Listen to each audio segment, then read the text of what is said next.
Hello Astrotometry. I wanted to make a video treating the issue of the solar cycle starting with respect to the earthquake forecasting technique that I've been using. As I've mentioned in previous videos, the technique that I've been using has been working so well because of the extended solar minimum.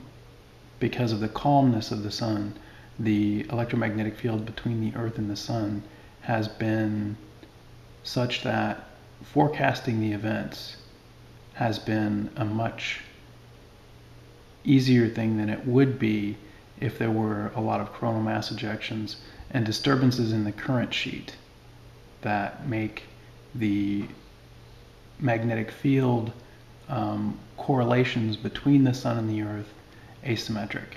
And so the latitude technique that I've been using will start to fail as the solar cycle starts up and we see coronal mass ejections in between the time when the solar wind from the coronal hole arrives and the time when the coronal hole opens.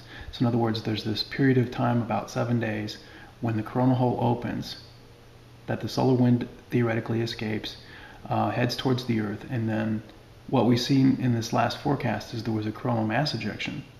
And because of this coronal mass ejection, a wave of energy swept across the incoming solar wind and actually evaporated it, according to astrotometry. This is a phenomenon that NASA has referred to as the flux transfer event, which in astrotometry is this flare is understood to actually disturb the hypertime translation of that energy. And sort of there's this hypertime interference between the incoming solar wind and the energy from the solar flare. So the solar flare technically breaks up the time spaces that the seismic event can happen. And so the movement is more gradual rather than all of a sudden, and therefore there's not cracking and breaking of the surface. That's the theory. And so, somebody had mentioned that they thought that California had dodged a bullet. That may very well be. There's still about another, I would say, day possibly that this event could happen. But it looks like it got broken up. It looks like it got scattered around. If you look at the moderately sized quakes that we're seeing, it looks like the coronal mass ejection broke up the geomagnetic disturbance and spread it around, which is good for whatever area would have been experiencing that sort of sudden shock. And so going forward, it's going to be very difficult if the solar cycle continues to become more active. And so I'm not sure what I'm going to do. I'm not really prepared to dedicate all of my time to trying to sort out the geometry. And I'm going to link in the comments another researcher who I think is working on something like what I'm calling the hypertime map. He has a site called GeoMapper. I haven't had a chance to review his work yet. I found out about it several months ago, but I haven't had even chance to contact him about it. And I don't know at this point what to do about the forecasting.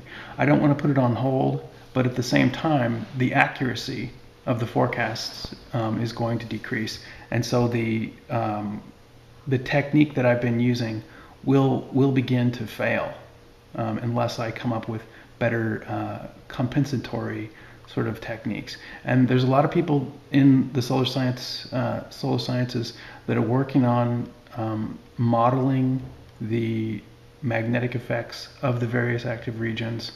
It's definitely possible for the long term to overcome this sort of obstacle and develop a forecasting technique that compensates for the solar flares in between the solar winds. But for now, I might just go ahead and defer my own forecasts unless I see something that is a very clear and present threat. I will probably start to defer my forecasts. I probably will discontinue using the coronal holes as a basis for for forecasting the quakes. And so I may defer this to another researcher here on YouTube who has been working with this technique and others. And so I'll let you know for sure. If anyone has any comments or questions about the technique, if you're another researcher who is trying to work with this and you have any questions about what I've developed or what I'm saying here, please feel free to comment on it. And again, the best way to understand this, if you're trying to approach this with astrotometry, is to acquire an understanding of what I call hypertime translation, which is a very different model for the relationship between the Earth and the Sun than our three-dimensional solar physics model. And so there's this sort of translation that happens on the underlying physical level, on the subatomic level, that indicates that the Sun and the space in outer space actually encapsulates the Earth's time. And so there's this time-space relationship through which the Sun resonates as a sort of harmonic of the Earth's hydrogen deltas, or the movement of hydrogen on the Earth. And so this is a very different model. It's not a heliocentric model. It's beyond heliocentrism in the sense that it models the cosmos as higher dimensional. And so if you look at the theory on the astrotometry page, I haven't updated it.